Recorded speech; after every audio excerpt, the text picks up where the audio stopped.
भाई सोफा साफ करो इसे। पता नहीं ठीक से करो मेरी मेकअप। मेरा भी पफ दे दो, 2 घंटे से बैठी हूं मैं। दो शीशा। सर एज पर रिक्वायरमेंट सब चीजें रेडी हैं, बस वो ईशानी मैडम आ जाए। मैडम आ जाए, पता नहीं कब आएगी। जाओ जाकर देख कर आओ। अरे सर जब वो आएंगे हमें पता चल जाएगा सर। पता नहीं कब आएगी, सबकी बैंड बजी पड़ी है। महारानी पता नहीं कहाँ रह गई है।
Hello Ishani ma'am. Makeup room ready है मेरा। हाँ मैम, जैसा आपको चाहिए बिल्कुल वैसा ही है, और आपका फेवरेट रूम फ्रेशनर भी है। और एक काम करो, डायरेक्टर को जाके बोल दो कि 2 से 3 घंटे तो लगते ही हैं, राइट? और मेरे मूड के ऊपर है कि मैं खुद ही रेडी होके सेट पे आ जाऊंगी। ठीक है? ठीक है मैम। चलो।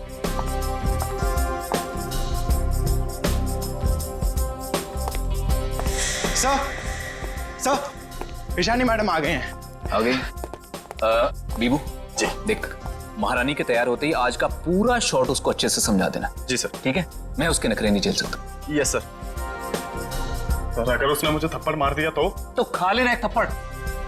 स्पॉट सुन, ईशानी मैम का जूस और लो कैलोरी दही जल्दी से लाना, नहीं तो वो शूट कैंसिल कर देगी।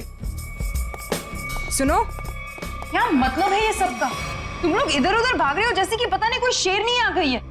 जाओ जल्दी से जाकर ईशानी को रेडी करवाओ। अब भी मैं डायरेक्शन टीम को बोल के आती हूँ।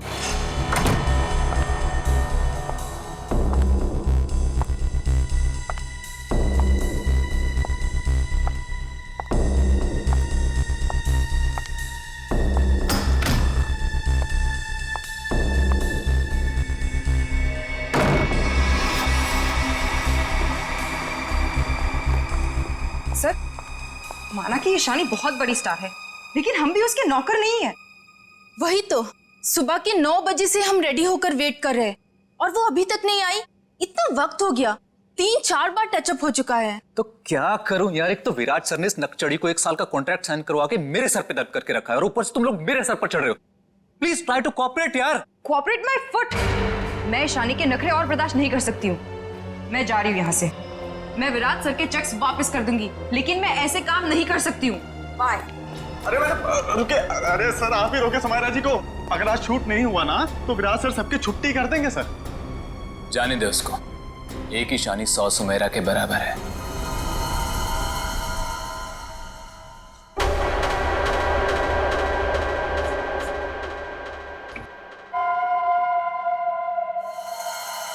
बीबू बहुत देर होगी, देखना कहां पर है, बुला उसको। सर वो सैंडल उतार के मारेगी मेरे मुंह पे। लिख के ले लो, वो वापस नहीं आने वाली है। ईशानी के नखरे ही एक दिन उसे ले डूबेंगे। अरे तू जा, उसको बुला के ले। जा जा, अरे जाना। जा रहा हूं सर।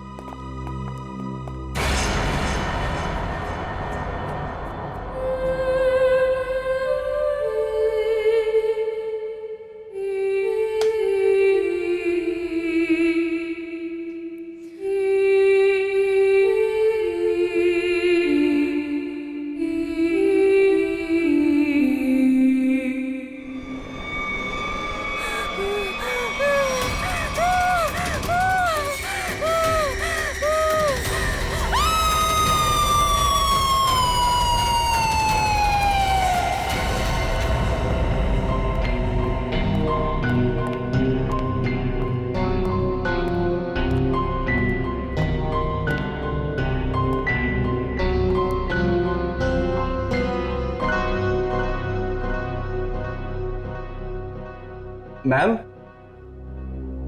मैम आप रेडी हैं तो मैं अंदर आ जाऊं? मैडम भाग जा यहाँ से, वरना तेरा पैर तोड़ दूंगी।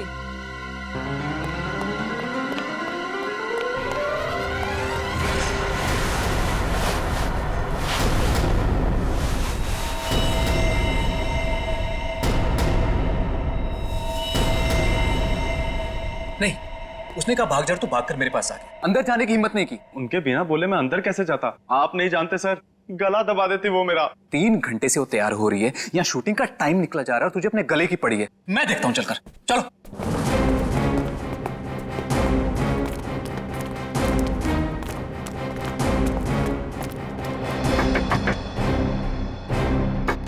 ईशानी। सर प्लीज, मैम गुस्से में लगती है, शूट छोड़कर चली जाएंगी। मैं तुम्हें कह रहा हूं चुप रहो। ईशानी दरवाजा खोलिए, अभी सब नहीं चलेगा, प्लीज दरवाजा खोलिए।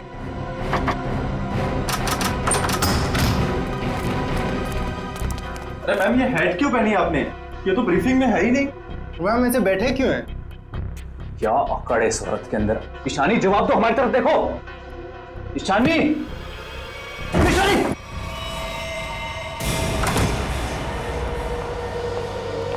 कभी काम नहीं करूंगी मैं उस नकचड़ी शानी के साथ। मैं भी किसी से कम नहीं हूँ। अरे इतना टेंशन क्यों ले रही हो तुम देखना, मैं तुम्हें इससे बड़ा काम दिलाऊंगा। मैं अभी मम्मी को फोन करके बता देती हूँ कि आज मैं लेट आऊंगी। ठीक है, तुम मम्मी को फोन कर लो, हम तुम्हारा अंदर इंतजार करते हैं। ठीक है, मैं अभी आती हूँ। ठीक है।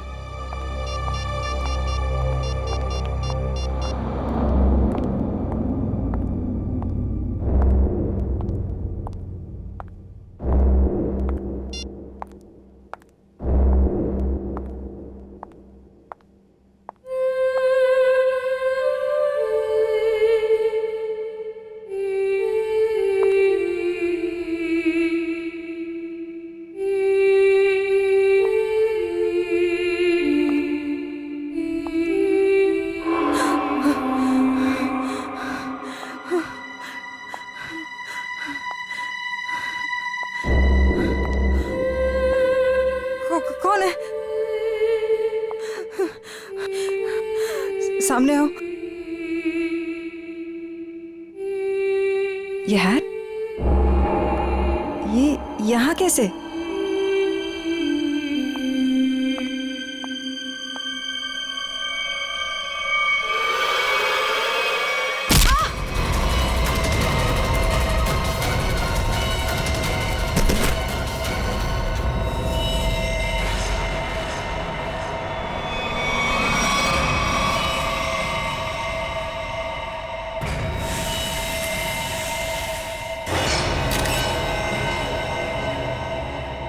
बड़ी बेरहमी से गला काट दिया।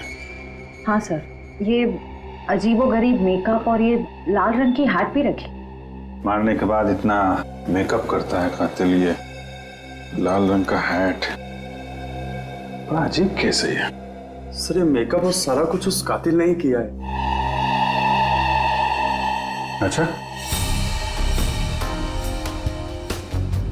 आखिरी बार कौन आया था ईशानी से मिलने?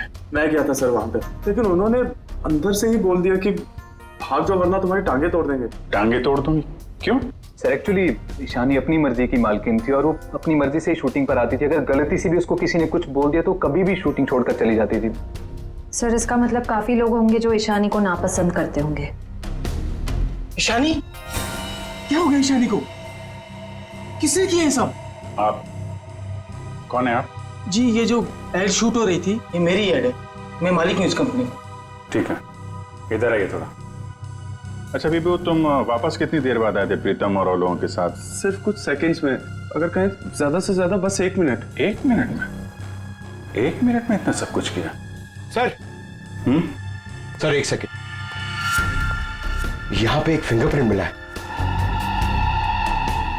और बाकी सब कपड़े ठीक है, मगर बस ये तो देखिए सर, ऐसा लग रहा है किसी ने कैंची से काटा है सर।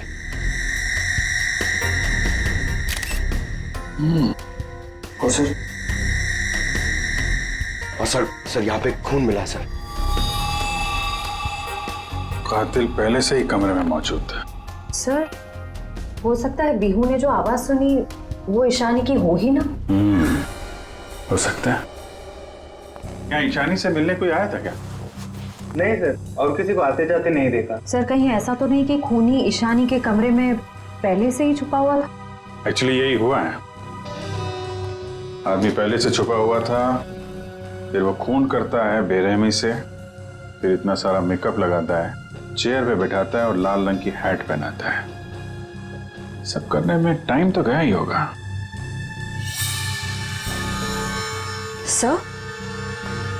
सर ये देखिए, ईशानी का टॉप भी कटा हुआ है। इसे भी काटा गया है, उधर भी कपड़े कटे हैं, इसका टॉप कटा है। लगता है ये जानबूझ के किया गया है।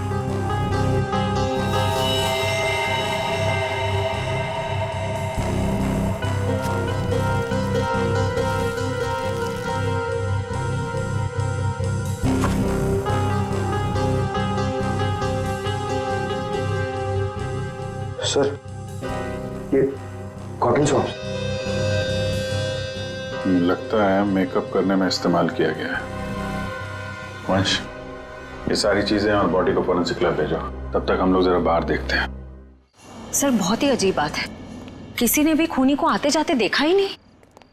आने जाने की तैयारी पहले से कर रखी थी खूनी ने, ना काम किया और निकल भागा। पर सर ऐसी कैसी तैयारी की होगी कि यूनिट के किसी भी मेंबर ने उसे नहीं देखा? इतना हंगामा हो गया यहाँ पे और ये बेटा सो रहा है। जी साहब। यहाँ से किसी को आते जाते देखा तुमने? साहब मैं तो अभी 5 मिनट पहले ही आया हूँ। 5 मिनट पहले? ये शूटिंग का टेम्पो है ना? हाँ साहब, ये शूटिंग का ही टेम्पो है। तो ये टेम्पो अभी बाहर कब गया था? साहब यही कोई 1:30-2 बजे के आसपास। 1:30-2 बजे? सर उसी दौरान तो ईशानी का खून हुआ था। जब टेम्पो बाहर गया था तुम्हारे साथ कोई और भी था? नहीं। अच्छा, पीछे कोई बैठ कर गया था, तुमने किसी को आसपास देखा? मैडम पीछे तो सामान रहता है, अब पीछे कोई बैठा हो तो मैंने नहीं देखा। इससे अच्छा तरीका और क्या हो सकता है खूनी के यहाँ से निकलने का?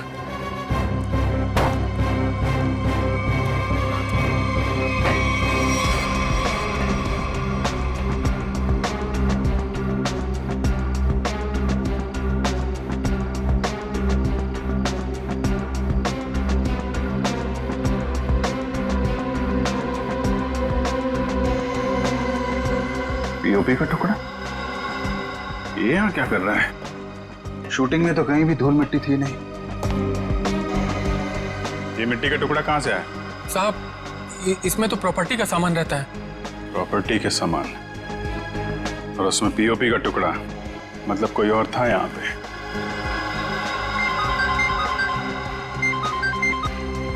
हेलो, क्या? कहाँ पे?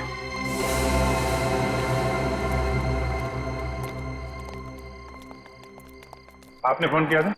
जी सर, मैं मानिक हूँ, इस दुकान का मालिक। ये मेरे वॉचमैन ने फोन किया था आपको। ये देखिए ना सर, यहाँ लाश है। दुकान खोलो जरा। जी सर। तुम यहीं रुको। जी साहब।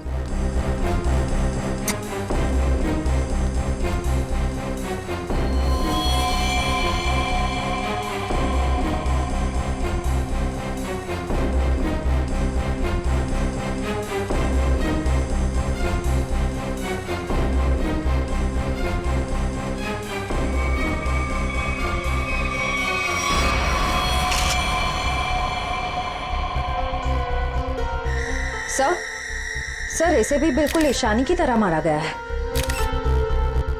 ये देखिए, किसी पतली धार वाली चीज से इसका गला काटा गया है।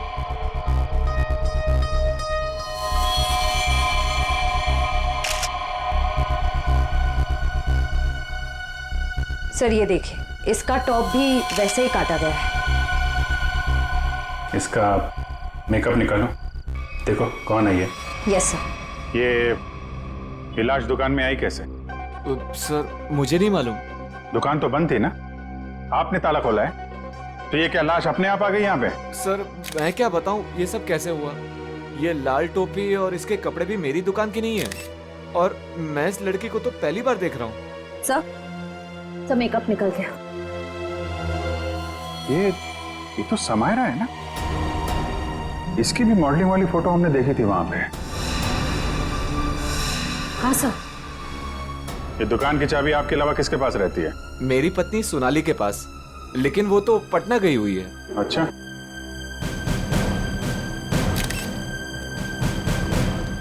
तुम्हारी ड्यूटी में एक आदमी यहाँ पे खून करता है, उसकी लाश को यहाँ दुकान में रख दिया। क्या कर रहे थे तुम? कुछ देखा नहीं तुमने?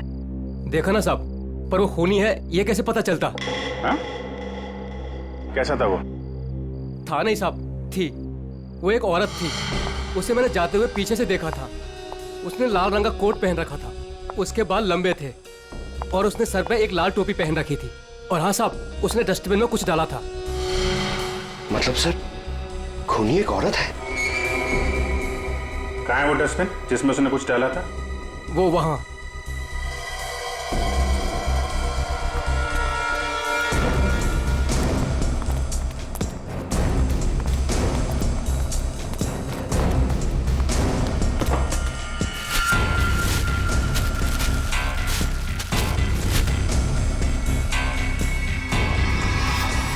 तो ये तो फिशिंग का सामान है, मछली पकड़ने का कांटा वाटा। सर ये तंगूस पे खून लगा है।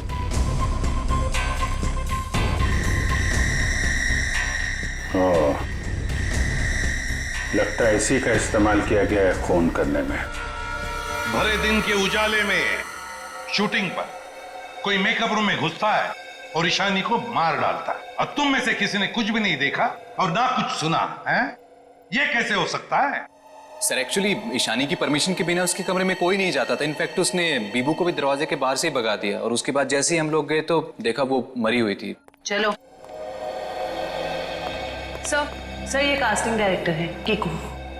लेकिन सर मुझे यहाँ क्यों लाया गया है? मैंने समायरा और ईशानी का गला थोड़ी काटा है। चुप! तुम ही वो कास्टिंग डायरेक्टर हो ना, जो ईशानी और समायरा को जानते हो उनके मॉडलिंग की शुरुआत के दिनों से? जी सर। और विराज की शूटिंग पर तुमने ही भेजा था ना उन दोनों? हाँ सर। मतलब तुम अच्छी तरह से जानते थे कि वो कब और कहां मिलेंगी? देखिए सर, गलती हो गई, अब मैं किसी को कहीं नहीं भेजूंगा। दरअसल 5 साल पहले ही मैंने वो काम छोड़ दिया था। 5 साल पहले काम छोड़ चुके थे? कुछ लड़कियों ने मेरे खिलाफ केस कर दिया था, उस वजह से मेरा ऑफिस भी बंद हो गया। तो फिर कल तुमने ईशानी और समायरा को विराज के शूट पे कैसे भेजा? दरअसल दोस्ती दोस्ती में विराज के शूट पर उनको भेज दिया था सर, लेकिन इन सब से मेरा कोई लेना देना नहीं है सर। फिलहाल तो हम मान लेते कि तुम्हें कुछ नहीं मालूम, तुमने कुछ नहीं किया। लेकिन एक बात याद रखो, अगर जरूरत पड़ी तो तुम लोगों को हम फिर से बुला लेंगे। जा सकते हो तुम।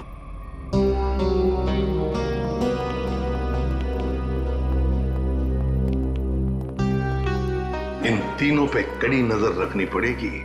देखो वो कहां कहां जाते हैं, किस किस से मिलते हैं, क्या क्या करते हैं। सर लेकिन खूनी तो एक लड़की है ना? हाँ, खूनी तो लड़की है, लेकिन खून करने में किसी लड़के का भी तो इस्तेमाल हो सकता है। समायरा और ईशानी दोनों मॉडल्स थी, मॉडल। लाल टोपी, मारने के बाद सफेद रंग का अजीब मेकअप, मारने के लिए फिशिंग का सामान, और फिर उन दोनों खून में सब कुछ बिल्कुल एक जैसा। तो एक बात समझ में नहीं आई कि खूनी ने ये मछली पकड़ने का सामान क्यों इस्तेमाल किया खून करने के लिए? सर बहुत ही अजीब है ये खूनी, और एक ही दिन में 2 मॉडल्स को मार डाला इसने। पता लगाना पड़ेगा कि समायरा और ईशानी दोनों मॉडलिंग के अलावा और कुछ करते थे, या मॉडलिंग करने से पहले क्या करती थी। कहीं दोनों के बीच में कोई संबंध तो नहीं था, पता लगाना पड़ेगा।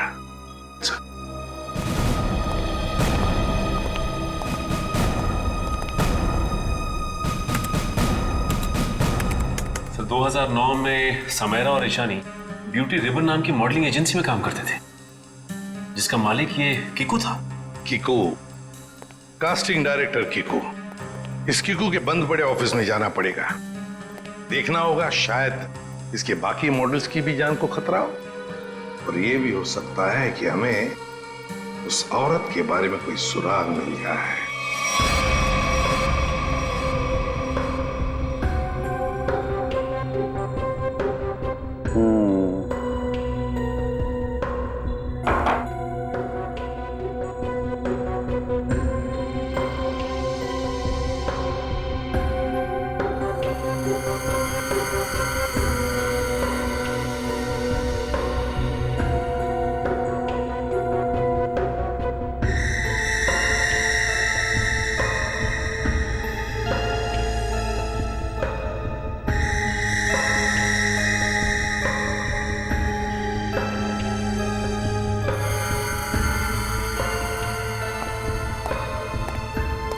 सर हमारा शक बिल्कुल सही निकला। खून करने के लिए इस्तेमाल किया गया ये हथियार एक खास तरह का फिशिंग किट ही है। सर आप सुन रहे हैं मैं क्या कह रही हूँ? हाँ सुना तारिका, लेकिन मैं फिलहाल किसी और काम में हूँ। क्या? खूनी का कद नापने में। अरे वाह साळुंखे, खूनी के कद का पता लगा लिया तूने? हाँ बस 1 मिनट से नहीं, ये दोनों के गर्दन का ये घाव देखो बस। ये घाव का निशान ऊपर की तरफ बना हुआ है, ना तो सीधा है ना नीचे की तरफ। मतलब खूनी ने तार से इन्हें ऊपर की तरफ खींचा। इसका मतलब साफ है, खूनी की ऊंचाई इन दोनों से ज्यादा थी। मतलब सर वो खूनी औरत इन दोनों से लंबी है? बिल्कुल पंकज, और लगभग 5 फीट 7 इंच थी। ये मेरी ट्रिग्नोमेट्रिक कैलकुलेशन मुझे बताती है, इंक्लूडिंग वो जो सैंडल उसने पहने हुए थे उनके। एक बार हाथ में आ जाए ना तो ऊंचाई भी नाप लेंगे। 5 फुट 7 इंच की लड़की जिसके लंबे और सीधे बाल हैं। और सर या तो उसे फिशिंग करने का, मछली पकड़ने का शौक था, या तो फिर किसी खास मकसद से उसने ये सामान, ये फिशिंग किट का इस्तेमाल किया होगा। साळुंखे, लगता है इस मछली पकड़ने के तंगूस से, इस तार से इन दोनों के गले को काटा है। बिल्कुल बस। डॉक्टर साहब, जो प्लास्टर ऑफ पेरिस जैसी मिट्टी मिली थी हमें, उससे कुछ पता चला क्या? हाँ पता चला सचिन। बॉस वो सामान मूर्ति बनाने के काम में आता है। मूर्ति बनाने का? बॉस टेस्ट चल रहे हैं, बाकी का भी पता चल जाएगा। तो कब बताएगा साळुंखे? बताऊंगा थोड़ी देर में, लेकिन एक खास बात और बताना चाहता हूँ। वो क्या है? बॉस ये देखो, ये है वो तार जिससे खूनी ने इनका गला काटा। खूनी जब इनका गला काटने की कोशिश कर रहा था, इन लोगों ने अपने बचाव में हाथापाई की होगी। उसी झड़प के दौरान खूनी का पलक का एक बाल मुझे इस तार पर से मिला है। तो मतलब तू अब इस बाल का डीएनए टेस्ट करेगा, है ना? करना ही पड़ेगा। एक खूनी लड़की जिसका कद 5 फुट 7 इंच है, जिसके सीधे और लंबे बाल है, जिसे मछली पकड़ने का शौक है और शायद मूर्तियां बनाने का भी। बस इतना भी काफी है हमारे लिए, इस लड़की को ढूंढने के लिए। मछली पकड़ने का खास सामान लेके चलती है तो समंदर के किसी किनारे में कुछ तो पता चलेगा ही उसके बारे में। पर सर हमें सिर्फ उसकी ऊंचाई, उसके काले सीधे बाल और उस टोपी के बारे में पता है। सिर्फ इतनी इन्फॉर्मेशन के बलबूते पर उस तक पहुंचना थोड़ा मुश्किल लगता है सर। कोशिश तो करनी पड़ेगी श्रेया, अपने आप तो चल के आएगी नहीं हमारे पास, है? हाँ वंश, इन्हें बता दिया ना हमें किस लड़की की तलाश है? जी सर। हाँ तो क्या जानते हैं उस लड़की के बारे में आप? साहब आप लोग ऐसी औरत के बारे में जानना चाहते हैं ना जो मछली पकड़ने के लिए बोट का इस्तेमाल करती है? बिल्कुल। ऐसी तो बहुत औरतें आती है हमारे यहाँ पर। देखिए, जिस लड़की की हमें तलाश है वो लंबी लड़की है, 5 फुट 7 इंच की होगी, लंबे बाल हैं, सीधे बाल हैं। और उसकी उम्र तकरीबन 25 से 30 साल के बीच में। लंबे बाल, 25 से 30 साल की उम्र, ऐसी 2-3 लड़की आती है हमारे यहाँ पर। हमें उनके नाम और पते चाहिए। आप जब वोट देते हैं तो नाम पते तो लिखते होंगे ना? जी साहब।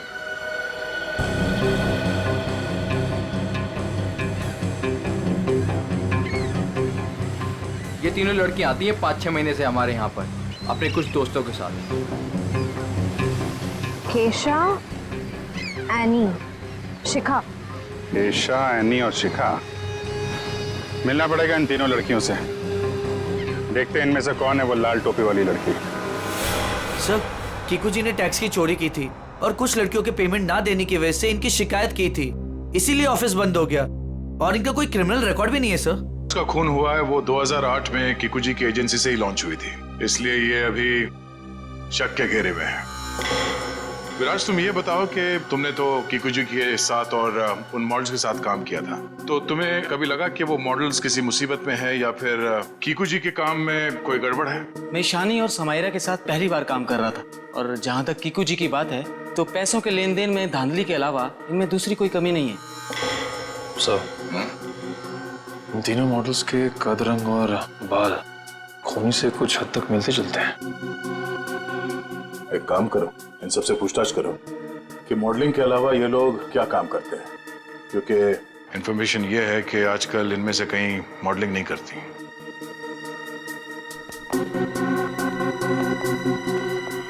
नहीं, 2012 में आप मॉडलिंग छूट चुकी थी। हाँ। अब आप क्या करती हैं? अभी मैं एक फिशरी स्टोर चलाती हूँ। शिखा, राइट? जी। आप एक प्रिंट मॉडल है, ये तो हम जानते हैं। उसके अलावा क्या करते हैं? मैं कुछ भी नहीं करती। और आप क्या करती हैं केशा जी? मैं मूर्तियाँ बनाती हूँ। मूर्तिकार। ठीक है, थैंक यू।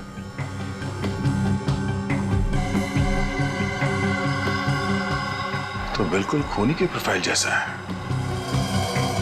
कंपनी का नाम रेड इंक। मेरा शक सही है, इस एजेंसी के मॉडल्स का ही कुछ राज है। सर, एनी, केशा और डॉली, हम तीनों के प्रोफाइल्स कुछ उन्हीं से मिलते जुलते हैं। सर, इनका संबंध मूर्तियां बनाने और फिशिंग से भी है। तो इनका प्रोफाइल, पेशा दोनों शक के दायरे में है।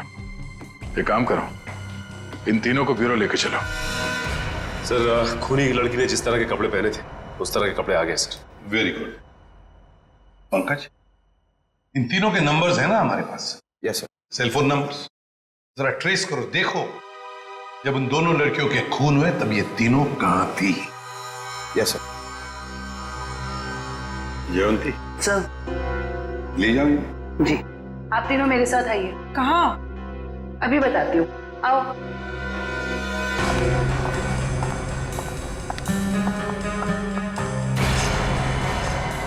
अरे साहब, ये तो वही कपड़े और टोपी है जो मैंने उस रात उस औरत को पहने हुए देखा था।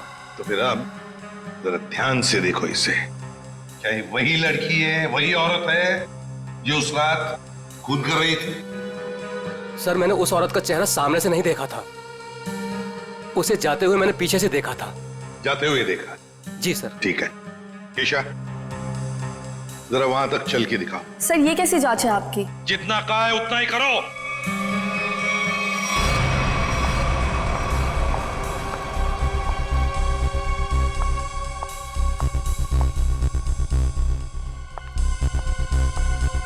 नहीं साहब। नहीं? नहीं। ठीक है, आप आइए मेरे साथ।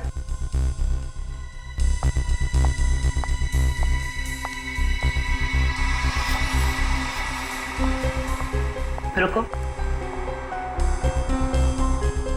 वहां तक वॉक करके आओ।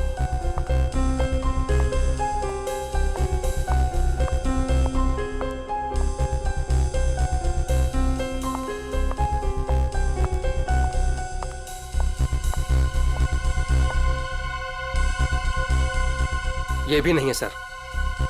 आइए।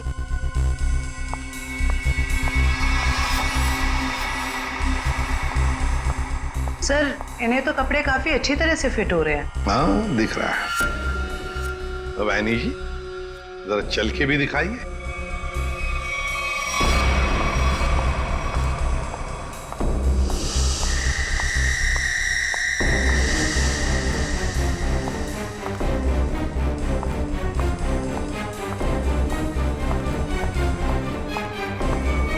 यही है सर, बिल्कुल यही है सर। क्या बक रहे हो?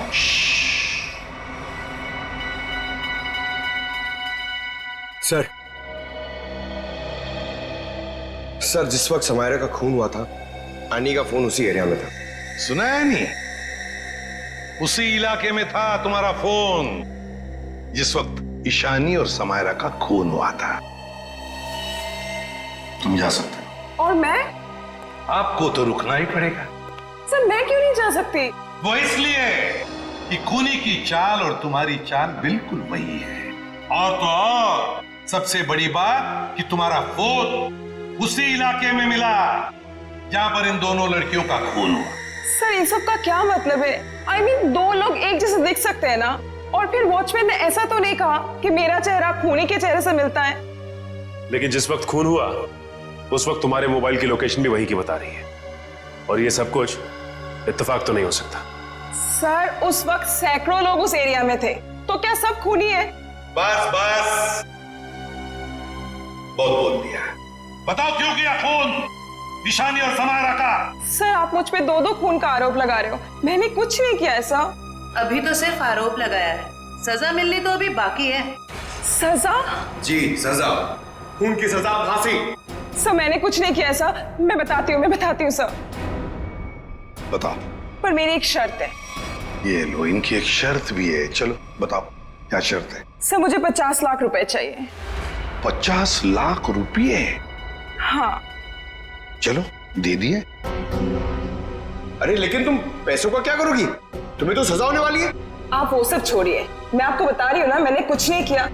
सर मैं तो सिर्फ उसे जानती हूँ जो खूनी को जानता है। और वो है शिखा। शिखा? तुम इतने यकीन के साथ कैसे कह सकती हो? आप लोग पता कर सकते हैं ना? हाँ वो तो हम पता करेंगे। सर मेरे पैसे? पैसे? कौन से पैसे? सर अभी आपने बताया आप देंगे। कब? नहीं सर, मैंने तो कुछ नहीं सुना। कब कहा? सर ये सरासर धोखा है। नहीं यानी जी हम कभी धोखा नहीं करते।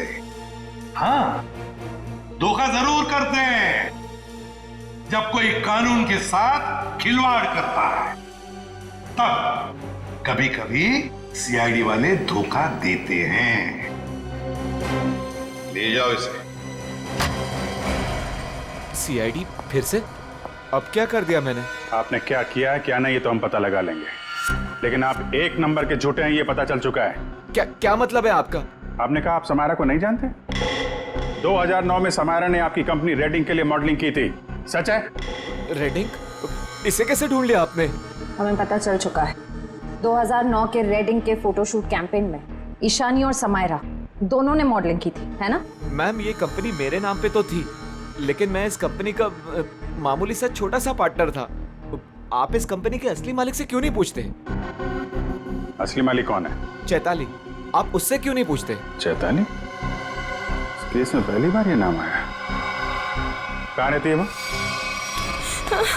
ये नहीं हो सकता, ये नहीं हो सकता। अगर सीआईडी को सच का पता चल गया तो बहुत बुरा हाल होगा मेरा।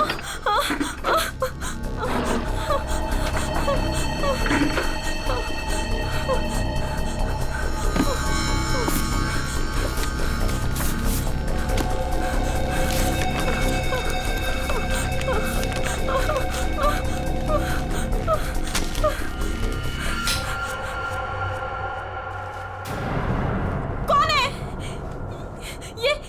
ये लाइट क्यों बंद कर दी?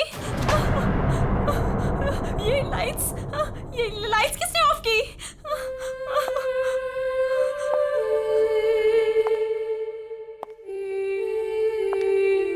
कौन है वहां? कौन है वहां?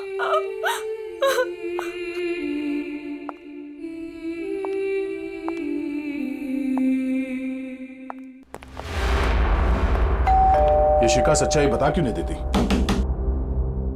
सर पहले कुछ सच बता देती तो किसी की जान ही बच सकती थी।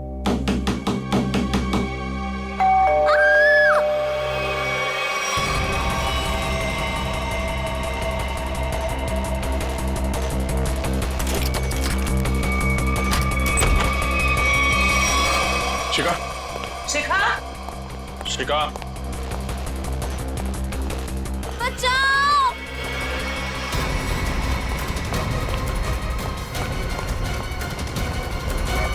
शिखा, शिखा,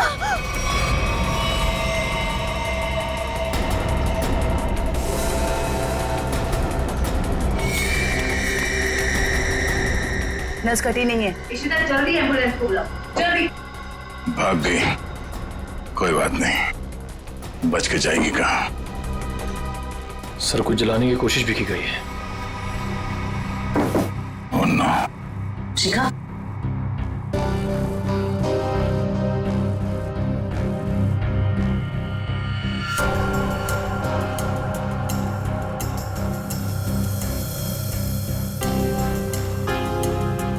इतना लंबा बाल ये शिखा का तो नहीं हो सकता। तो भागते भागते बाल छोड़ गई। देखते हैं कहां तक भागती है ये। आइए सर।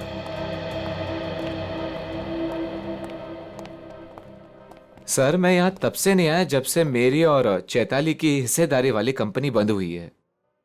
पता नहीं है वो कहाँ है। घर की अच्छी तरह से तलाशी लो, देखो क्या मिलता है।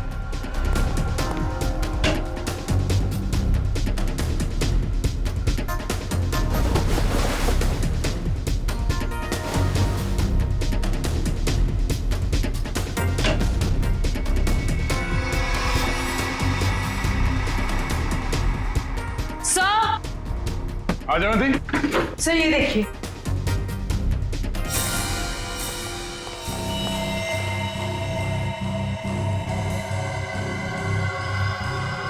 ये तो उस खूनी का पहना हुआ है। सर इस बंद पड़े घर में ये यहाँ कैसे आ गया? चल निकालो उसे बाहर।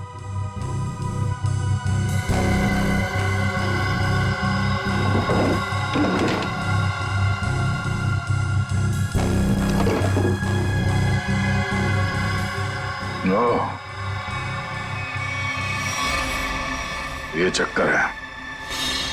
सारंगे, शिखा के घर की खिड़की से हमें एक बाल मिला है, जरा मैच करके देख पलक के बाल से। ये रहा वो बाल सर, उस खूनी लड़की का बाल। बॉस, ये बाल हमारे किसी काम का नहीं, बेकार सबूत है। क्या मतलब? मतलब ये बॉस के खूनी के पलक का डीएनए रिपोर्ट आ चुका है। तो खूनी कोई लड़की नहीं, खूनी एक आदमी है। एक आदमी है जिसकी उम्र 40 से 45 साल। ये टोपी, लंबे बाल, सैंडल, ये सब धोखा है। तो मतलब खूनी कोई लड़की नहीं, बल्कि लड़की की भेष में आदमी है। ऐसा क्यों किया उसने? लड़की के भेष में क्यों? खून करने के और भी आसान तरीके थे उसके पास।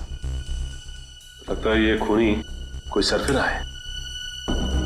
खूनी कोई सरफिरा नहीं, शैतान दिमाग का आदमी है ये, शैतान दिमाग का। सोच समझ के सब कुछ कर रहा है ये। एक काम करते हैं, जितने भी लोगों पर शक है ना, सबको यहां बुला लो, सबका डीएनए टेस्ट करते हैं। आप बताते क्यों नहीं कि हम सब लोगों को यहाँ पर क्यों लेकर आए हैं? ऐसी जगह लाए हैं कि हमारा कोई टेस्ट होने वाला है। और आप लोगों को हम सब पे शक है कि हमने खून किया है। लगता है हम सब बिना जुर्म के सजा भुगतने वाले हैं। बस बहुत हो गया। खूनी को ढूंढने का हमारे पास यही एक रास्ता है। और वैसे खूनी का बहुत ही खास सुराग मिला है हमें। डॉक्टर साहब बिल्कुल ठीक है। दरअसल क्या है, खूनी चाहे कितना भी होशियार हो, कितना भी चालबाज हो, कोई ना कोई क्लू हम लोगों के लिए छोड़ जाता है। और इस बार भी खूनी एक क्लू छोड़ गया है, और वो क्लू है पलक का एक बाल। देखिए, मैं ऑडिशंस लेता हूँ, लड़कियां सजती हैं, संवरती हैं, अपनी पलकों को भी सजाती हैं, तो इन सब से हमारा क्या लेना देना? तुम्हें बड़ा यकीन है कि खूनी एक लड़की ही है? सबको मालूम है कि लंबे बालों वाली लड़की सबको मारती फिर रही है, और आप। लेकिन हमें जांच तो पूरी करनी पड़ेगी ना। सर हमें करना क्या पड़ेगा सर? ज्यादा कुछ नहीं, आप में से हर किसी को अपने पलक का एक बाल देना होगा, और जिसका डीएनए हम उस खूनी के डीएनए से मैच करके देखेंगे। और वैसे भी जब आप लोगों ने कुछ किया ही नहीं है तो डरने की तो कोई बात ही नहीं है। जयवंती, देखिए आ जाओ। चलो जाओ।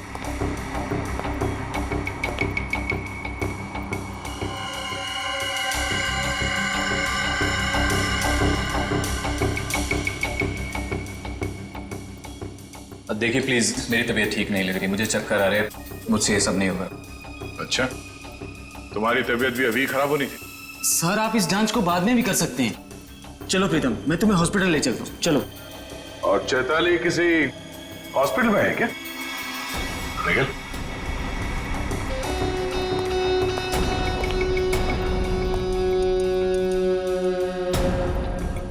सही कह रहा हूं ना मैं, मिस्टर विराज? या फिर चैताली का पति कहना बेहतर होगा?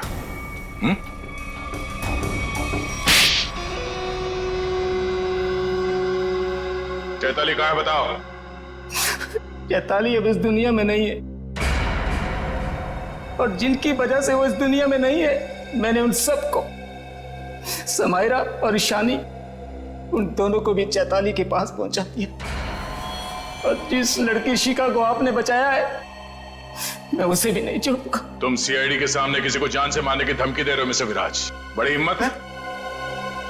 तुम्हारे घर में हमें पता चल गया था कि सारे खून के पीछे तुम्हारा ही हाथ है, और अब डीएनए टेस्ट से प्रूव भी हो जाएगा, लेकिन हम तुम्हारे मुंह से सुनना चाहते हैं। मैं तो अपनी बीवी को इंसाफ दिलाना चाहता था, बस शिखा, समायरा और ईशानी, ये तीनों मेरी बीवी की खुदकुशी की जिम्मेदार थी, पर ये बात मुझे 5 साल बाद पता चली। इतने सालों बाद तुम्हें कैसे पता चला कि ये तीनों तुम्हारी बीवी के मौत के जिम्मेदार है? ये 2009 की बात है। चैताली ने द रेड इंक कंपनी में पैसा लगाया था, और ये तीनों लड़कियां उसके बराबर की पार्टनर थी। माणिक तो बस नाम का पार्टनर था इनके बीच। मैं उस वक्त यूके में था और इन तीनों लड़कियों को जानता भी नहीं था, लेकिन जब इनकी कंपनी नुकसान में चली गई तो इन तीनों ने मेरी बीवी को कर्जे और बकायेदारों से लड़ने के लिए अकेला छोड़ दिया और उसे मरने पर मजबूर किया। और जब तक मैं उसके पास पहुंचता, उसने फांसी लगाकर खुदकुशी कर ली। मैंने एक औरत का वेश बनाया और अपना बदला लेना शुरू किया, ताकि आप लोग ये सोचते रह जाएं कि खूनी एक औरत थी। शिखा के घर जो जलाया था वो एक सबूत था, उसको मुझ पे शक हो गया था। माना कि उन तीनों की वजह से तुम्हारी बीवी अब इस दुनिया में नहीं रही। तुम कानून की मदद ले सकते थे, लेकिन तुमने ऐसा नहीं किया। अपनी बीवी की मौत का बदला लेने के लिए तुम खून करने लगे। अब तुम्हें फांसी से कोई नहीं बचा सकता।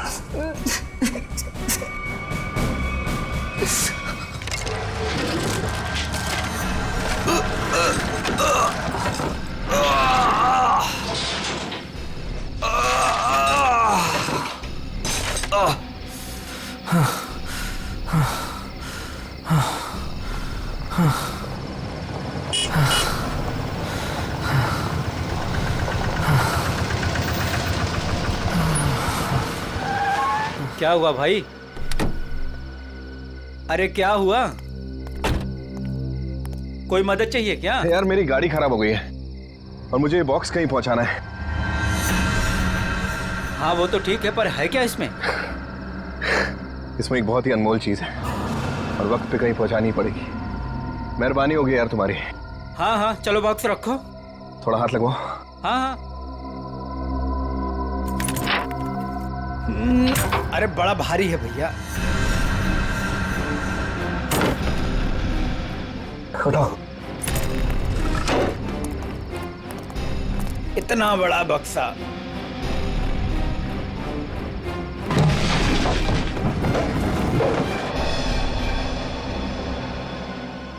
ये एड्रेस है, इस बक्से को इस जगह छोड़ देना। क्या मतलब है? आप नहीं आ रहे हो?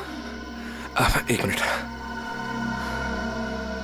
ये कुछ पैसे रखो, इसे सही जगह पहुंचाओ। बक्सा उतारिए। हाँ? मैंने कहा ना बक्सा उतारिए। अरे मुझे नहीं करनी आपकी मदद। अरे बेवकूफ समझा आपने? हाँ, बक्से में क्या है क्या नहीं है? तुम ये सब रखो यार, लेकिन टाइम पे बक्सा जिस एड्रेस पे बोला है वहां पहुंचा देना। हाँ देखिए मेरी एक शर्त है, बक्सा खोल के देखूंगा मैं। अरे क्या है क्या नहीं है इसमें। सुन मेरी बात सुन, मेरी नौकरी चली जाएगी, इसे मैं नहीं खोल सकता। बस पास में ही तो जाना है, प्लीज लेके जाओ ना यार। ठीक है भाई, भरोसा करता हूं मैं। इंसान इंसान के ही काम आता है।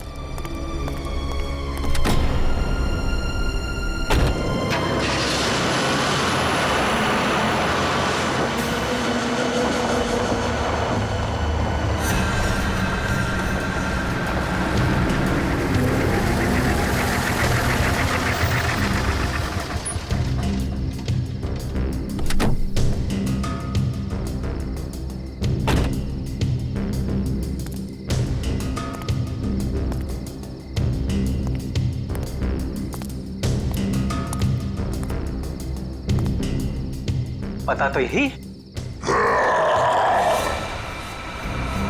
कैसी चीख! अपने को क्या बक्सा यहीं उतार के चलता।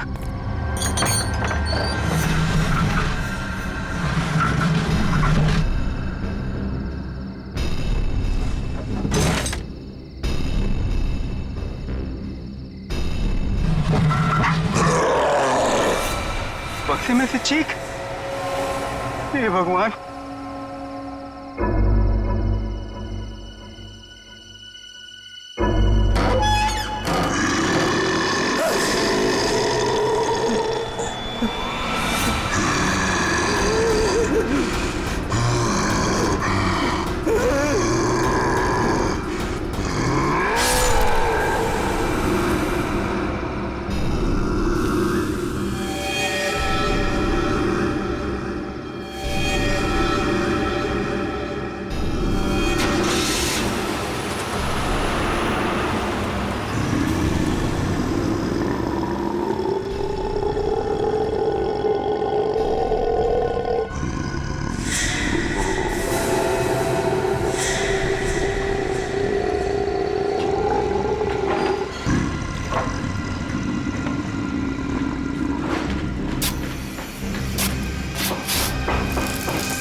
जरा जल्दी जल्दी हाथ पैर चलाओ तुम लोग सब लोग। 15 दिन में ये बिल्डिंग पूरी करके देनी है हमें, वक्त नहीं है हमारे पास। और सोनू, तू इतना सुस्त क्यों है? खाना वाना नहीं खाता क्या? चल जल्दी काम कर। कौन है वहां पे? मैंने पूछा कौन है वहां पे? अभी तो बिल्डिंग का काम भी खत्म नहीं हुआ है और अभी से बिल्डिंग टूटने लगी। सोनू जरा देख तो।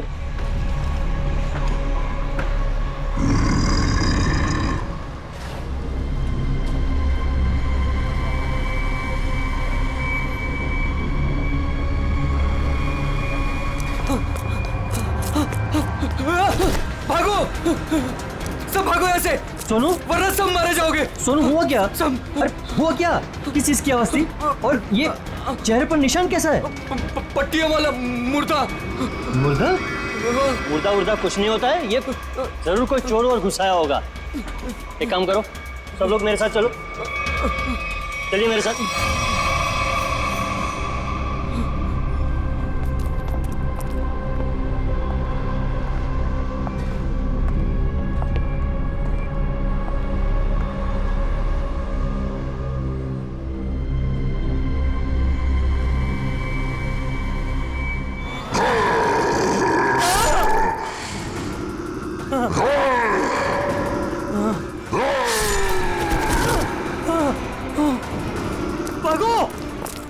भागो सब यहाँ से, भागो। पट्टियों वाला मुर्दा, भागो।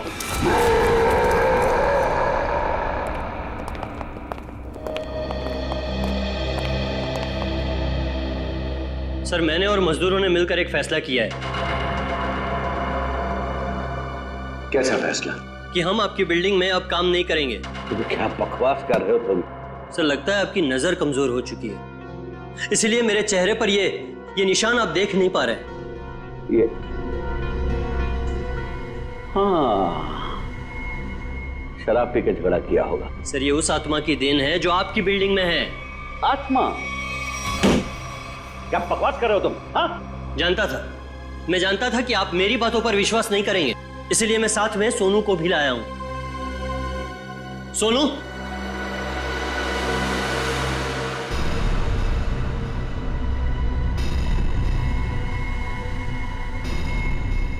देखिए सर, बेचारा इतना घबरा गया है कि कुछ बोल नहीं पा रहा है। सोनू, ये सब क्या है? साहब, पट्टी वाला मुर्दा और कौन है इधर? कौन है? कौन है उधर?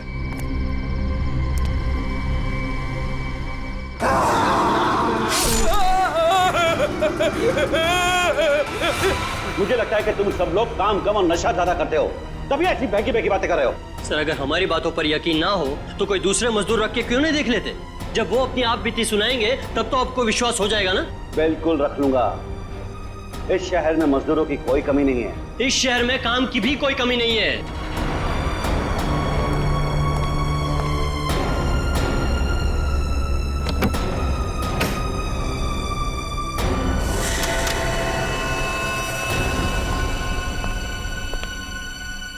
तुम्हारा आज तक का हिसाब। और एक बात याद रखना कि इस बिल्डिंग पर मेरे और मेरे इन्वेस्टर्स के करोड़ों रुपए लगे हैं। तो तूने बाहर जाकर इस बिल्डिंग के बारे में कोई बकवास की या कोई झूठी अफवाह भी फैलाई तो फिर मुझसे बुरा कोई नहीं होगा। दिनेश, पैसे कोई पेड़ पे नहीं उगते, समझे? हाँ, और हम तुम्हारे फाइनेंसर हैं, कोई एटीएम मशीन नहीं कि जब दिल में चाहा कार्ड डाला और पैसे ले लिए। देखिए, आप लोग बेवजह भड़क रहे हैं। बेवजह? तुमने कमिटमेंट किया था, अब तक बिल्डिंग तैयार हो जाएगी, क्या हुआ? हाँ चंदू, मैं बिरयानी बना रहा हूँ, कोई 2 मिनट में बनने वाला बर्गर नहीं। जब आप लोग बिल्डिंग की क्वालिटी देखेंगे तो आप लोगों को खुद ब खुद ये एहसास हो जाएगा कि आप लोगों का पैसा बिल्कुल सही जगह लगा है। हाँ, पता चल रहा है कि इन्वेस्टमेंट कहाँ पर हो रहा है। वैसे काफी अच्छी पार्टी थी आपने अपने शादी की सालगिरह की। और Natasha, excuse me, sorry sir, मैं आप लोग को तो अपनी फ्रेंड से मिलवाना ही भूल गई। Meet, come. She is Tina, Swati. बस हमें किसी से नहीं मिलना। दिनेश, इस बार अगर तुमने जबान पलटी ना, 15 दिन मतलब 15 दिन, दैट फाइनल। हाँ, 15 दिन पक्का। और हाँ, 15 दिन से ज्यादा हुआ ना तो तुम्हारा घर और भाभी जी के गहने बेच करके अपने पैसे हम लोग वसूल लेंगे, समझा? अरे पक्का कहाँ? दिनेश सुनो ना। एक्सक्यूज मी, आपकी भाभी बुला रही है मन से। एक्सक्यूज मी, जल्दी आइए ना।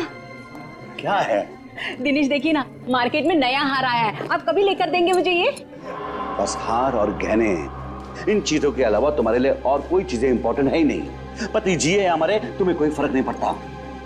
मन तो करता है कि तुम्हारा गला दबा दूं। क्या बात है पापा, आप मम्मी पर इस तरह से क्यों चीख रहे हैं? मैंने सिर्फ सालगिरह का तोहफा मांगा था और ये ऐसे कर रहे थे मुझ पर। आशा, ये जो तुम्हारे ठाट बाट और ऐशो आराम है ना, वो केवल इसीलिए है क्योंकि तुम्हारा ये पति दिन रात गधे की तरह काम करता है।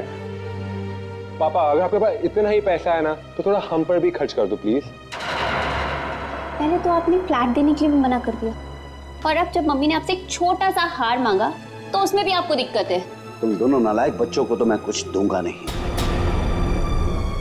और तुम लोग मेरे घर में रहते हो, इसी बात से खुश रहो।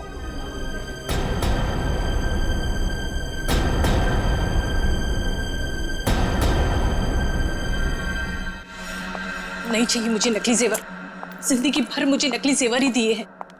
एक छोटा सा हीरे का हार ही तो मांगा था मैंने।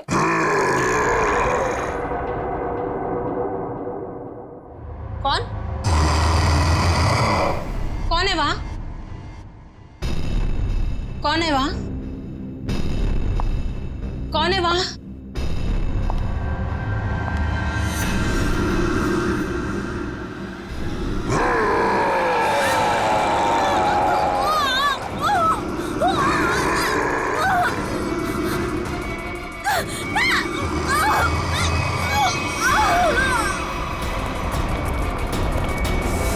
आशा, आशा, आशा, आशा, क्या मम्मी?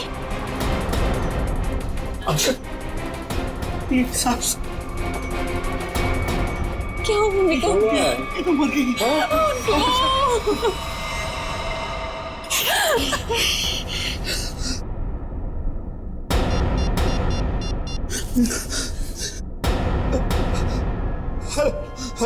Hello, CID.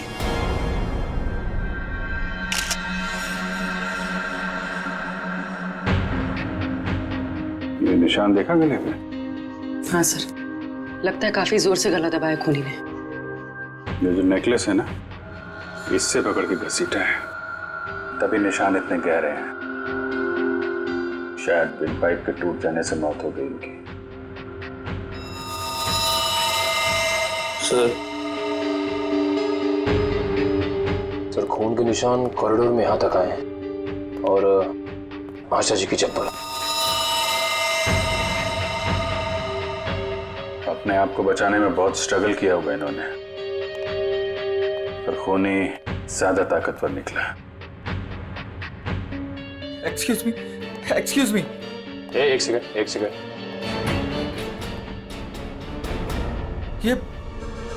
ये सब कैसे हो गया सुलेखा? आज तो इतना शुभ दिन था, शादी के सालगिरह वाले दिन। आपकी तारीफ? जी मैं सुलेखा का हस्बैंड। अच्छा, तो आशा जी आपकी सास थी? जी। सास ससुर की एनिवर्सरी पार्टी में आप काफी लेट नहीं आ रहे हैं? वो बिजनेस मीटिंग में फंस गया था, इसलिए लेट हो गया। बस अभी पहुंचा हूं। ठीक है, इधर आ जाइए आप। दिनेश जी, आपको किसी पे शक है? कौन कर सकता है ऐसा काम? सर, मेरी वाइफ की किसी से कोई दुश्मनी नहीं थी। सर, मैं यही कह रहा हूँ कि दिनेश ने खुद ही अपनी बीवी का खून करवाया है। सर, हमने इसका झगड़ा सुना था। ये अपनी बीवी से कह रहा था कि मैं तुम्हारा गला दबा दूंगा। पति जिए या मरे, तुम्हें कोई फर्क नहीं पड़ता। मन तो करता है कि तुम्हारा गला दबा दूं। तो बकवास कर रहे लोग। अगर मैंने गुस्से में कुछ कह दिया तो इसका मतलब ये तो नहीं ना कि मैं सचमुच वो कर दूंगा। वैसे ऐसा हुआ क्या था कि आपको इतना गुस्सा आ गया कि आपने गला दबाने की धमकी दे दी, वो भी शादी की सालगिरह वाले दिन? सर, इसकी वजह भी ये लोग ही है। ये मेरे इन्वेस्टर्स हैं। अब मुझे एक पाई ऐसे देते हैं जैसे मुझ पर एहसान कर रहे हैं। तुम लोगों की मैं एक पाई चुका दूंगा, वो भी ब्याज सहित, समझे? तो दे दो ना। एक मिनट, बिजनेस की बातें मत कीजिए। यहाँ पे खून हुआ है।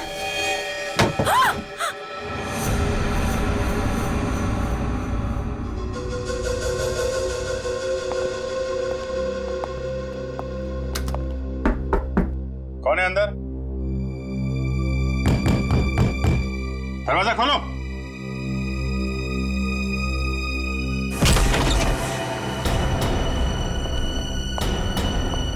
ओह माय गॉड, कौन है ये? सुनिए। छोटो, कौन हो तुम हैं? और यहाँ क्यों चुप के बैठी हो? मुर्दा पट्टियों वाला मार डालेगा। सर, डरी हुई है, ऊपर से जख्मी भी। देखो, आप बिल्कुल घबराइए मत। हम लोग सीआईडी से हैं। आपका नाम क्या है? कोमल। कोमल, आप यहाँ क्यों चुप के बैठी थी? वो पट्टियों वाला मुर्दा बाहर घूमते हुए देखा। पट्टियों वाला मुर्दा? जैसे मैं यहाँ से बाहर निकली तो पट्टियों वाला मुर्दा बाहर था। अच्छा ठीक है, तुम वो जो भी पट्टियों वाला मुर्दा था उसका स्केच बनवा सकती हो? हाँ। Very good. स्केच आर्टिस्ट को बुलवाओ और इस घर का कोना कोना छान मारो। देखो खूनी के बारे में कुछ सुराग मिलता है क्या? जाओ।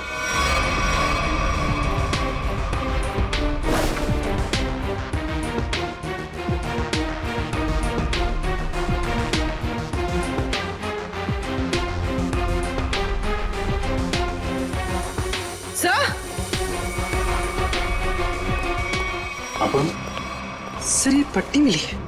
क्या? यहाँ पर। कोमल ने देखा पट्टी वाला मुर्दा और यहाँ पे पट्टी का टुकड़ा मिला। सर, स्केच तैयार है। तो ये है वो पट्टी वाला मुर्दा। इस मुर्दे का और इस पट्टी का क्या राज है, जल्द से जल्द पता लगाना होगा। गले का हार बेचारी का फांसी का फंदा बन गया। जैसे ही खूनी ने हार खींचा, बेचारी कुछ नहीं कर पाई। सर, वो आदमी गले का हार छीनने के लिए आया था, ऐसा लगता नहीं। वही तो सचिन, वही तो राज है। बड़ा अजीब तरीका ढूंढा खून करने का यार।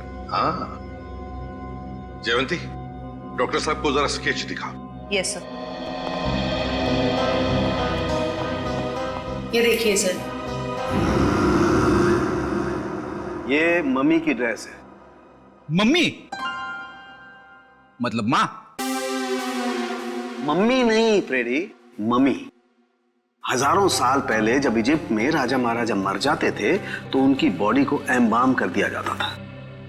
अलग अलग तरीके की सीक्रेट्स, दवाइयां, मरहम, बाम वगैरह लगा दिया जाता था उनकी बॉडी पर, और बाद में इन पट्टियों से उसे ढक दिया जाता था। इससे मम्मी सड़ती नहीं थी। मर गए मतलब हजारों साल पुरानी लाश यहाँ पे आ गई और एक के बाद एक खून कर रही है। तो शायद अगला खून तुम्हारा होगा। मेरा हो गया, अब चुपचाप खड़े रहो। और एक बात ध्यान में रखो, मम्मी कभी सड़ती नहीं है और ना मम्मी कभी जिंदा होती है। अच्छा सर, ये जो पट्टी का टुकड़ा हमारे हाथ लगा है, कहीं ऐसा तो नहीं कि ये खूनी के साथ हाथापाई के दौरान आशा जी के हाथ आ गया? नहीं, ऐसे नहीं हुआ। तारिका जी, आप ठीक है वहां पे? नहीं। फिर एक सीआईडी ऑफिसर बोल रहा है कि इनके हाथों में पट्टी आई थी, मतलब आई थी। सीआईडी ऑफिसर आसमान से उतरता है क्या? उससे गलती नहीं हो सकती। ये पट्टी का टुकड़ा जो आप लोग लेकर के आए हैं, ये हाथापाई में नहीं फटा है। अगर हाथापाई में फटता तो सीधा नहीं फटता, टेढ़ा मेढ़ा फटता, समझे? और ये टुकड़ा कोई मामूली टुकड़ा नहीं है। 1500 साल पुराना है ये टुकड़ा। 1500 साल? 1500 साल? 1500 साल? जी, किसी ने मम्मी की पट्टियां खरीद ली हैं। कहां से सालूं के साहब? ये इजिप्ट से? अरे यार, लोग पुरानी मम्मियां खोद खोद के निकाल रहे हैं और चोरी छिपे बाजार में बेच रहे हैं। ऐसी एक मम्मी शायद इंडिया में आ गई। बाप रे। लेकिन सर, ये खूनी मम्मी बना क्यों होगा? हल्ला मचाने के लिए सचिन, हल्ला मचाने के लिए। ये खूनी चाहता है कि लोग उसे देखें और जोर जोर से चिल्लाए, मम्मी आ गई, मम्मी आ गई। ये खून उस खूनी मम्मी ने ही किया है और वो पट्टी का टुकड़ा जानबूझकर छोड़ गया है हमारे लिए सबूत।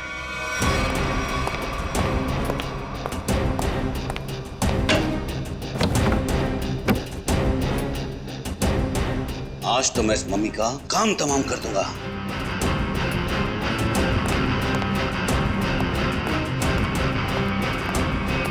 सर, ये सोनू है, दिनेश की बिल्डिंग में काम करता है। अच्छा, सोनू साहब, कोई पैसा वैसा नहीं था दिनेश साहब के पास, कंगाल थे वो। एक मिनट, कंगाल थे वो, कोई पैसा वैसा नहीं था दिनेश साहब के पास, क्या मतलब क्या है? नहीं साहब, वो तो सर से लेकर पांव तक कर्ज में डूबे हुए थे और उस बिल्डिंग की वजह से। और जब से उस पट्टी वाले मुर्दे ने हम लोगों पे हमला किया है, उस बिल्डिंग का काम भी बंद पड़ा हुआ है। पट्टी वाले खूनी ने तुम पर हमला किया? तुम पर? सर, कहीं ये वही तो नहीं जिसने आशा जी का भी खून किया? हो सकता है, बिल्कुल हो सकता है। वैसे वो पट्टी वाला खूनी दिखता कैसे है? सर, पट्टियों में लिपटा हुआ, एकदम सड़ा सा मुंह, चेहरे पे खून लगा हुआ था जैसे उसको कोई चोट लगी हो। मतलब उसकी सर आवाज भी बहुत अजीब सी थी, उसकी सर आवाज भी।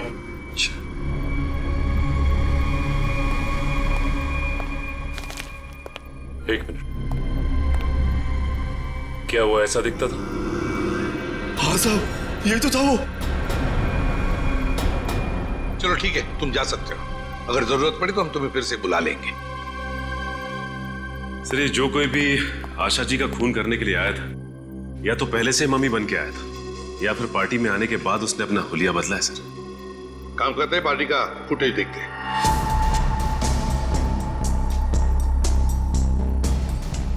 एक मिनट, पॉज करो। ये देखो, ये है ना महेश, आशा जी की बेटी सुलेखा का पति महेश। हाँ सर, लेकिन ये तो कह रहा था कि आशा जी की मौत के बाद आया था ये पार्टी में। झूठ बोला हमसे, वो झूठ बोला। जयवंती सर, फोन करके बुला लो उसे अभी, इसी वक्त।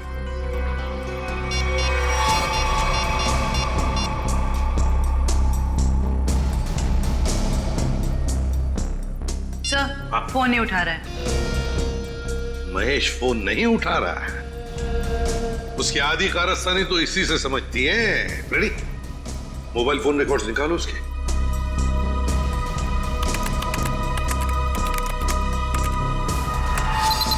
सर, ये रहे महेश के फोन कॉल रिकॉर्ड्स। 40 बार फोन किया है एक ही नंबर पे। और ये नंबर तो उसके सासू माँ का है। सर, सासू माँ से इतना ज्यादा लगाव? इस महेश से मिलना पड़ेगा। महेश। एक्सक्यूज मी।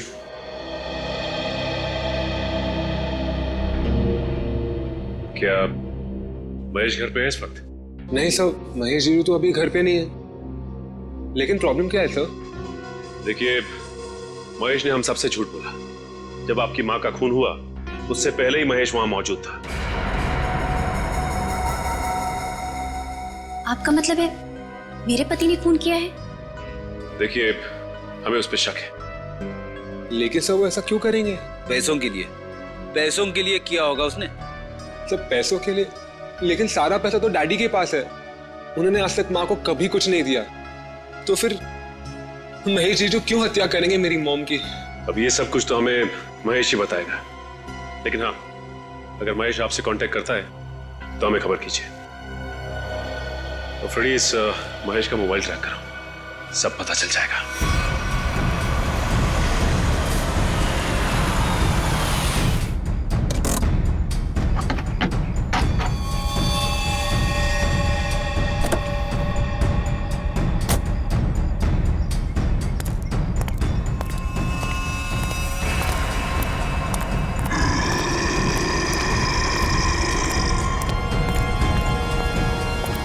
आज ये पट्टियों वाला मुर्दा मिल जाए बस।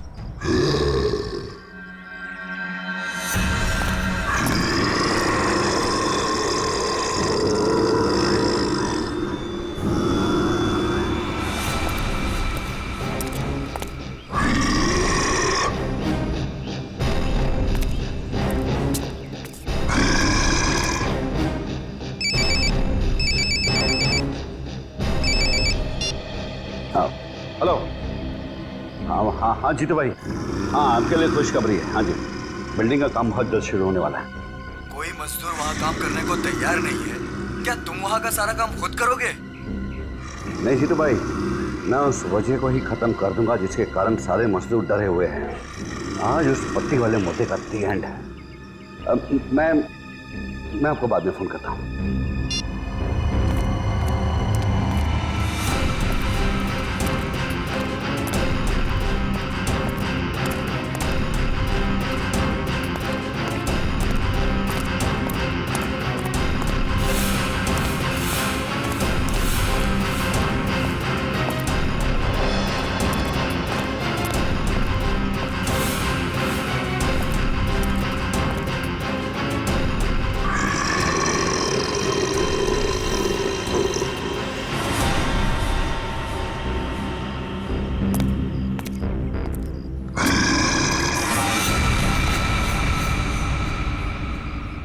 आवाज आई, यहीं से आवाज आई। पट्टियों वाले मुर्दे, आज तू बचेगा नहीं। आज तुझे छोड़ूंगा नहीं मैं। गोली मत चलाना। तो तू ही ये सब कुछ कर रहा है और तूने ही आशा को भी मारा। नहीं, मैं ऐसा क्यों करूंगा? मैंने नहीं मारा। तू यहाँ क्या कर रहा है? मैं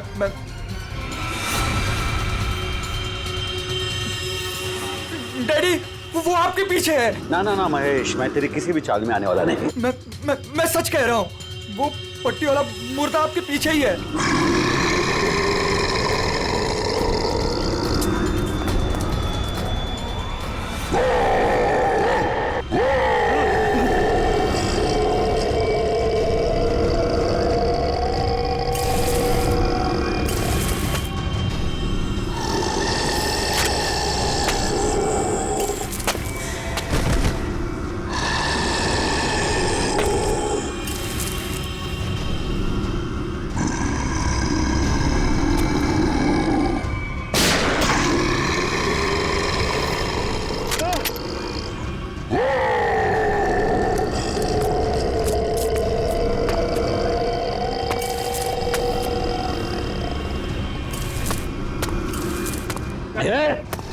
देखो भाई, तू मुझे माफ कर दे।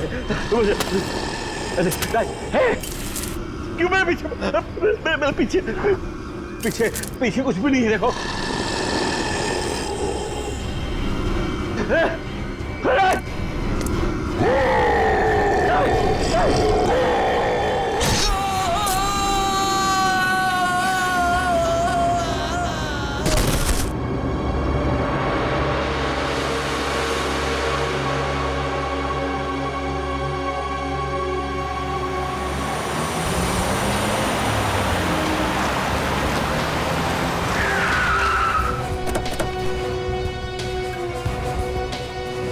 सर मोबाइल कंपनी वालों से पता चला है कि ये दिनेश का मोबाइल भी यहीं पे है। इससे पहले महेश दिनेश को नुकसान पहुंचाए, हमें उसे बचाना होगा।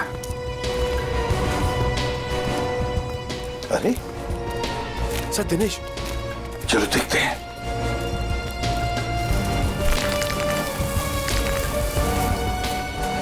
माय गॉड, ये तो जिंदा है। सच, जल्दी से एम्बुलेंस बुला, जल्दी। फ्रेडी, जयवंती, देखो आसपास। Yes sir.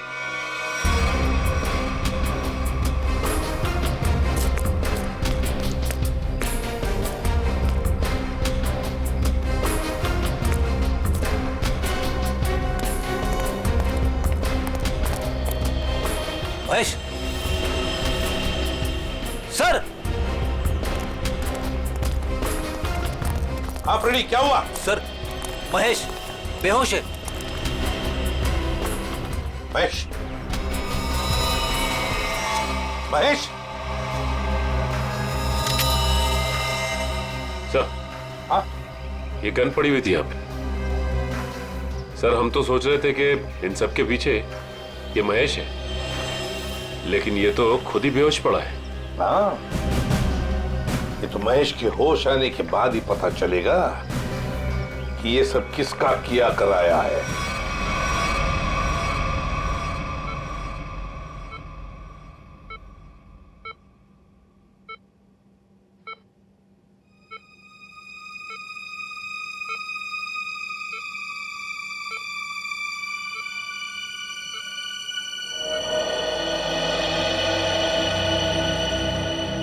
डॉक्टर साहब, अब कैसी तबीयत है मेरे पापा की? फिलहाल इनकी तबीयत नाजुक है, अभी कुछ भी कहना मुश्किल है। 48 घंटे ऑब्जर्वेशन में रखेंगे, फिर देखते हैं क्या करना है। Okay, excuse me. कभी सोच भी नहीं सकती कि मेरा पति इतना घिनौना मुजरिम निकलेगा। पहले तुमने मेरी माँ को मार दिया और अब मेरे पापा पे तुमने हमला किया। ये तुम क्या कह रहे हो सुलेखा? देखो मैंने ऐसा कुछ भी नहीं किया है, मैं निर्दोष हूँ, बेकसूर हूँ। मैं हर मुजरिम यही कहता है कि उसने कुछ नहीं किया, वो निरपराध है। लेकिन सारे सबूत उसी आदमी की तरफ उंगली उठाकर कह रहे हैं कि ये इस आदमी ने किया है, और वो आदमी है तुम। लेकिन सर, आपके पास ऐसा कौन सा सबूत है जो ये साबित करता है कि खून मैंने किया है? एक हो तो बताए। सबसे पहले तो तुमने हमसे झूठ बोला कि तुम पार्टी में देर से गए, लेकिन सीसीटीवी फुटेज साफ साफ दिखा रही है कि तुम पार्टी में पहले ही मौजूद थे, आशा जी की मौत से पहले। सबूत नंबर 2, 3 दिनों में 40 फोन किए तुमने आशा जी को, जबकि तुम उन्हीं के घर में रहते थे। इतने सारे फोन कॉल करने की वजह? और जिस वक्त क्राइम सीन पर दिनेश जी मिले, उस वक्त सिर्फ एक ही आदमी मौजूद था, वो तुम थे। मैं डर गया था सर, डर गया था।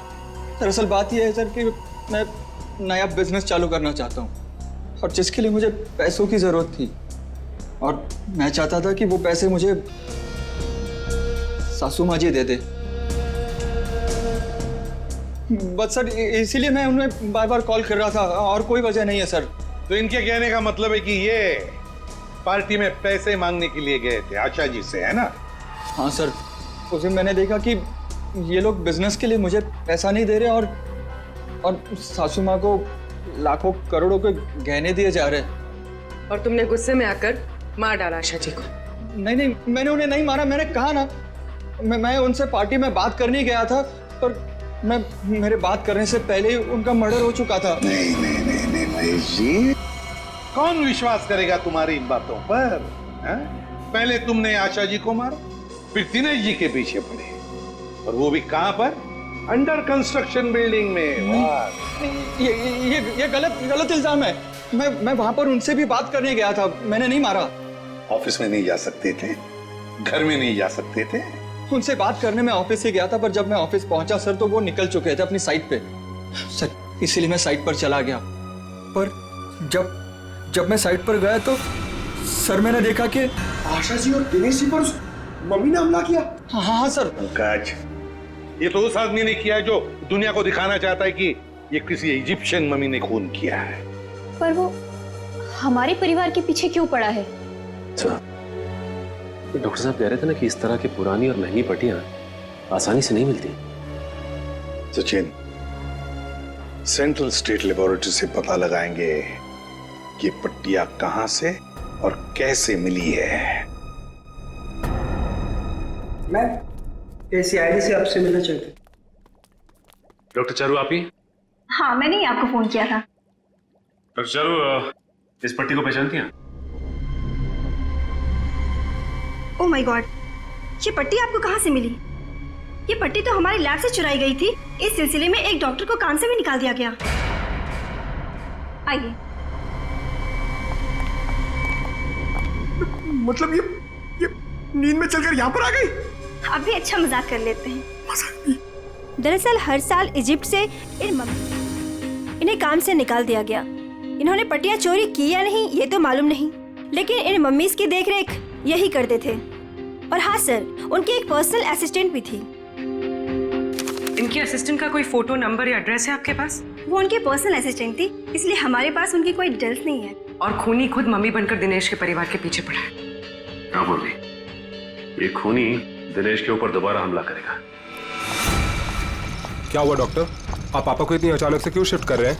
देखिए, इनकी हालत पहले से ज्यादा बिगड़ गई है। अगर इन्हें आरजे हॉस्पिटल भर्ती नहीं कराया गया तो इनका बचना मुश्किल हो जाएगा।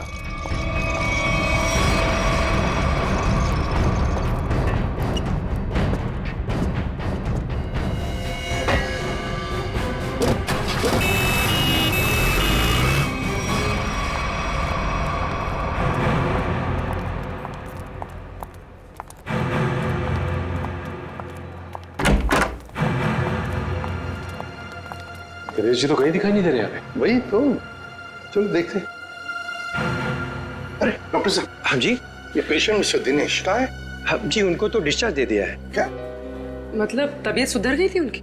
नहीं, तबीयत तो नाजुक ही थी, पर उनके परिवार वालों को शायद भरोसा नहीं था कि उनका यहाँ अच्छा इलाज होगा। तो उन्होंने दूसरे डॉक्टर को फोन किया और वो यहाँ से दूसरे हॉस्पिटल ले गए। कौन से hospital? RJ hospital. RJ hospital, उसका नंबर तो होगा ना यहाँ पर? हाँ जी, रिसेप्शन पे होगा। चलिए आइए, बात करा देता हूँ।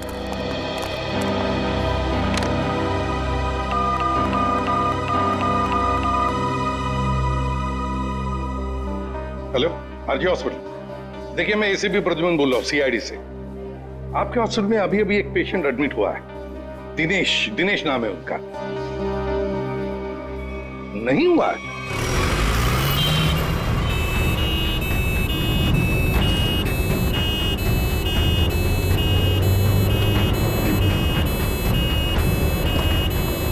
काम हो गया बॉस, तीर कमान से निकल चुका है। आप निशाना तैयार रखो।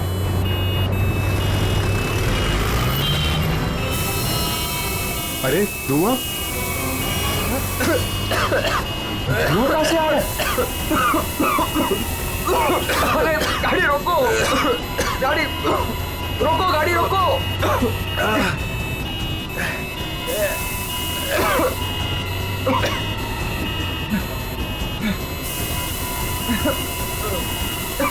धुआं बढ़ते ही जा रहा है ये।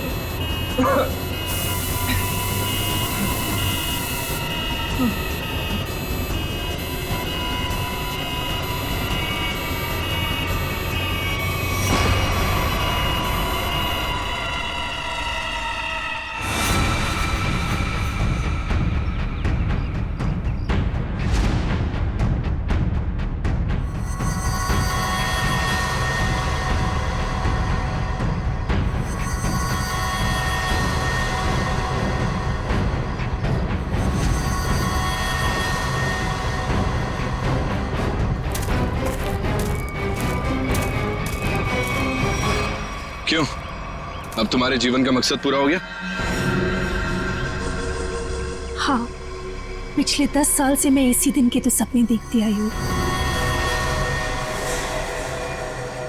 और देखो आज मेरा सपना पूरा हो गया। नहीं नहीं, सीआईडी के रहते अपराधियों के सपने कभी पूरे नहीं होते। सीआईडी? क्यों डॉक्टर ज्ञान? पेशा डॉक्टर का और काम एक अपराधी का। अबे देख क्या रहे हो? उड़ाओ इन सीआईडी वालों को।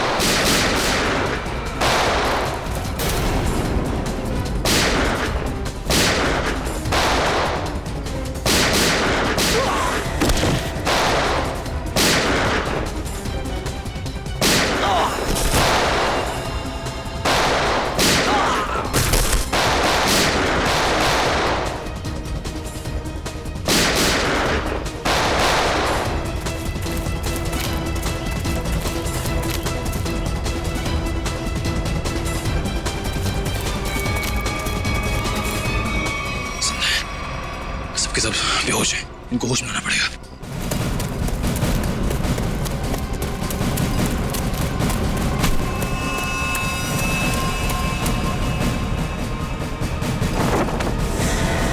तुम जिंदा लोगों को मम्मीफाई करी थी ना? मैं तुम्हें सिखाती हूँ मम्मीफिकेशन किसे कहते हैं। अपराधियों को मम्मीज बनाने का काम हम करते हैं। मैं दिनेश की सेक्रेटरी सिर्फ इसलिए बनी ताकि इससे अपने भाई के मौत का बदला ले सकूं, और इसलिए मैंने मम्मी बनकर इसकी बिल्डिंग में काम करने वाले लोगों पर हमला किया ताकि मम्मी की अफवाह फैल जाए। तुम कुणाल की बहन हो? नाम मत लो अपनी गंदी जबान से मेरे भाई का। एक वक्त था जब वो तुम्हारा सबसे करीबी दोस्त था, और तुमने क्या किया? दोनों साथ गए थे ना विदेश पैसा कमाने के लिए। सर इसको सहयोग से एक मम्मी मिली, और मेरा भाई चाहता था कि वो ये मम्मी वहां की देश की सरकार को सौंप दे, लेकिन ये दिनेश उसे ग्रे मार्केट में बेचना चाहता था। सर ऐसा सर।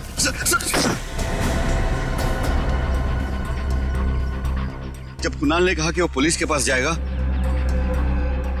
तो मैंने उसे मारकर जमीन में गाड़ दिया और मम्मी बेचकर अमीर बन गया। वाह, बहुत अच्छा काम किया तुमने। पैसों के लालच में तुमने दोस्ती को जमीन में गाड़ दिया। मुझसे गलती हो गई सर, मुझे माफ कर दीजिए आप। अब ये तो समझ में आ गया कि तुमने नताशा को नौकरी पे इसलिए रखा क्योंकि तुमने कुणाल की बहन को देखा नहीं था। अगर ये बात समझ में नहीं आई कि डॉक्टर ज्ञान इस सब में तुमने इसका साथ कैसे दिया? मैंने ये सब पैसे के लिए किया। पैसों के लिए अपराध के दलदल में कूद गए तुम। और नताशा, तुम्हें पता कैसे चला कि तुम्हारे भाई का खून इस दिनेश ने किया? जब कई दिनों तक भैया की विदेश से कोई खबर नहीं आई तो मैं उनका पता लेने के लिए इसके घर गई थी, और वहां मैंने सुना कि अपनी बीवी को बता रहा था कि किस तरह इसने मेरे भाई का खून कर दिया और उसे जमीन में गाड़ दिया।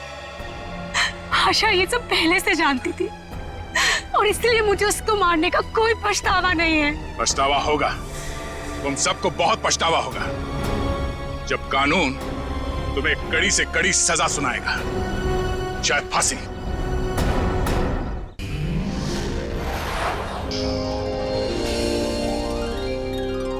सीआईडी के और भी मजेदार और सस्पेंस से जुड़े एपिसोड्स को देखने के लिए हमारे चैनल को सब्सक्राइब करें और बेल आइकॉन दबाना ना भूलें।